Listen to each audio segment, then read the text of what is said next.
kemewahan.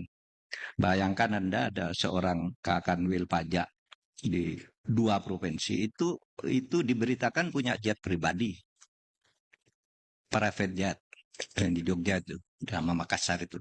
Sampai diberhentikan. Itu dari mana gitu? Yang begitu tuh kan pamer kemewahan seperti itu, hedon. Ikut suka-sukanya. Bohong, suka bohong nih pejabat bohong, bilang begini ternyata enggak benar. Ini anggaran bukan dari sini loh, ternyata dari situ.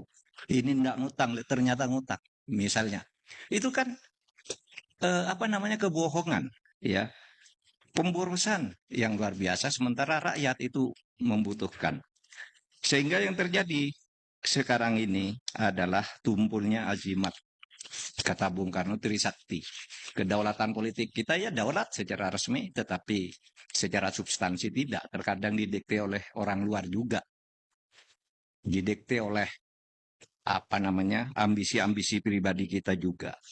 Kemandirian di bidang ekonomi. Ya, pertumbuhan ekonomi bagus naik, tetapi seberapa besar itu bisa dipertanggungjawabkan perolehan modal dan penghasilan, pembagian hasil misalnya pun nilai-nilai budaya kita runtuh.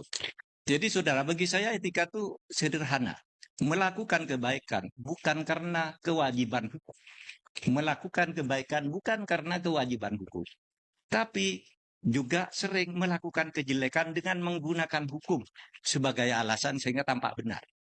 Mari kita lihat nih, Pak Habibie itu melakukan kebaikan bukan karena hukum. Misalnya begitu beliau terpilih sebagai presiden, menggantikan Pak Harto, apa yang diumumkan pertama? Saya akan memerintah sebentar karena tahun depan akan mengadakan pemilu. Kalau mau ikut hukum, Pak Habibie itu presiden 5 tahun. Sampai tahun 2003. Tapi dia punya etika. Wah, ini saya menggantikan pemerintah yang dianggap rusak, maka saya hanya akan mengantarkan pemilu. Diadakan pemilu. Dia hanya memerintah sampai bulan Oktober. Sesudah Oktober, dia pertanggungjawabannya tidak diterima oleh MPR. Dia menyatakan saya tidak mau menjadi calon presiden. Kenapa? Karena pertanggungjawaban saya ditolak.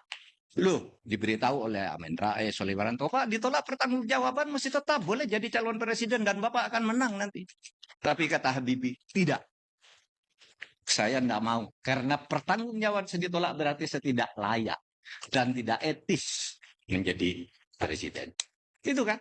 Lalu, sebaliknya ada presiden lain yang cari-cari akal untuk memperpanjang jabatan. Jangan ketawa, saudara mengira presiden ini Robert Mugabe. Robert Mugabe di Zimbabwe itu jadi perdana menteri.